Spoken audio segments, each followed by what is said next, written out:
Assalamualaikum warahmatullahi wabarakatuh. Perkenalkan, nama saya Robert Ronaldo dari Prodi Rekayasa Sistem Komputer di semester 7.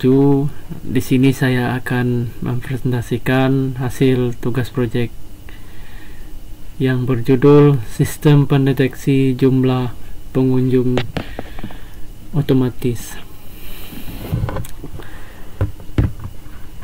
Yang pertama itu tujuan proyek.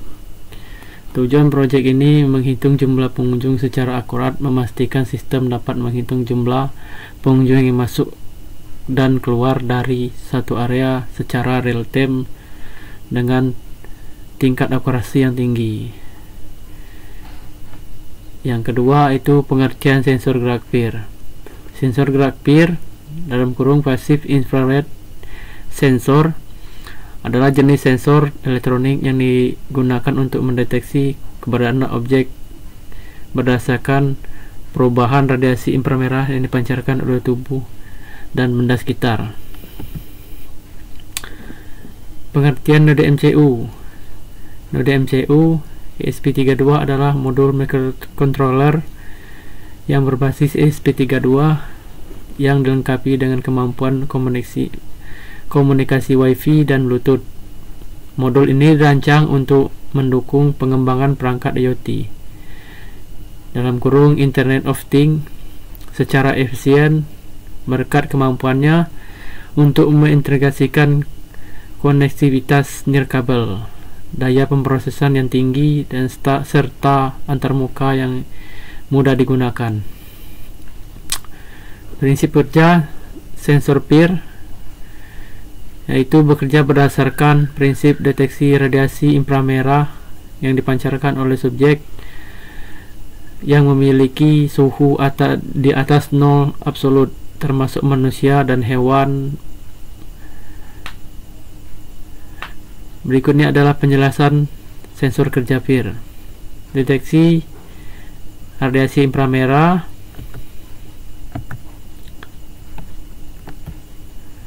zona deteksi segmen lensa Fresnel, perubahan radiasi IR, pemrosesan sinyal, karakteristik pasif. Ini komponen yang saya gunakan di dalam proyek ini. Yang pertama itu ini sensor PIR, dan ini node MCU32. Cara kerja sensor PIR. Prinsip bekerja dengan mendeteksi perubahan radiasi inframerah dipancarkan oleh objek melingkupi pengawasan. Berikut adalah cara kerja secara umum. Yang pertama itu komponen utama sensor PIR.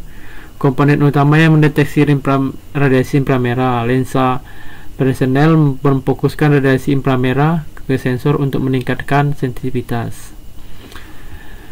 Sirkuit elektronik itu mengelola sinyal dari sensor menjadi keluaran, bisa digunakan seperti mengaktifkan alarm atau lampu. Proses kerja yaitu satu, deteksi awal. Sensor PIR adalah kondisi siaga deteksi radiasi inframerah yang di lingkungan sebagai baseline dalam kurung latar belakang. Perubahan radiasi ketika ada objek bergerak seperti manusia, hewan, radiasi inframerah DR tersebut akan berubah. Yang ketiga, pemrosesan sinyal. Sensor PIR merubah perubahan radiasi inframerah menjadi sinyal listrik. Sinyal ini diperkuat dan diproses oleh sirkuit elektronik. Output. Yang keempat itu output. Ketika berubah radiasi, sensor memberikan sinyal ke perangkat lain, misalnya mengaktifkan alarm, menyalakan lampu, mengirimkan notifikasi ke sistem. Yaitu kelebihan sistem deteksi jumlah pengunjung ini. Yang pertama, efisien energi.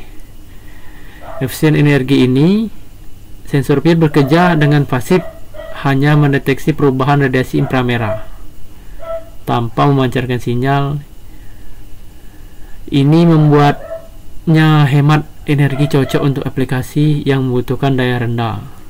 Respon cepat, yaitu sensor PIR mampu mendeteksi pergerakan dengan cepat sehingga sistem dapat berlangsung memberikan respon seperti mencatat pengunjung dan mengaktifkan perangkat lainnya.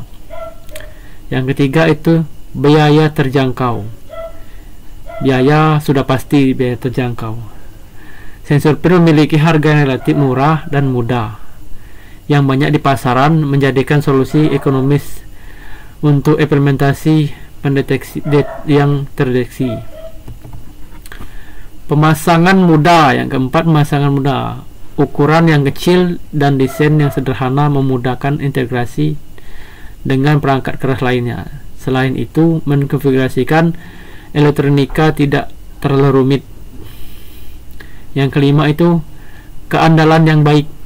Sensor PIR bekerja secara efektif dalam mendeteksi manusia karena tubuh manusia memancarkan radiasi inframerah yang mudah dideteksi. Yang keenam itu pengaplikasian luas. Sistem ini dapat digunakan berbagai tempat seperti pusat perbelanjaan, museum, kantor, area umum lainnya yang membutuhkan pemantauan jumlah pengunjung. Yang ketujuh itu minim gangguan. Karena hanya mendeteksi perubahan inframerah sensor, maka dengan mudah dan tidak akan mudah terganggu oleh suara dan atau cahaya, sehingga cocok untuk lingkungan yang bising. Kekurangan sistem deteksi pengunjung itu yang pertama itu tidak dapat membedakan objek, misalnya objek bermuka orang atau seperti apa itu yang semisalnya yang agak berbeda. Sensor PIR hanya mendeteksi perubahan radiasi merah, inframerah tanpa membedakan apakah sumber manusia, hewan, atau benda lainnya yang memancarkan panas. Yang kedua, tidak akurat untuk keramaian. Kondisi ramai sensor PIR kesulitan mendeteksi jumlah pengunjung dengan tepat karena sulit memisahkan gerakan individu. Yang ketiga itu terbatas pada jangkauan deteksi. Jarak PIR terbatas sehingga sekitaran 5 atau 10 meter, sehingga tidak cocok untuk area yang luas dan penambahan sensor.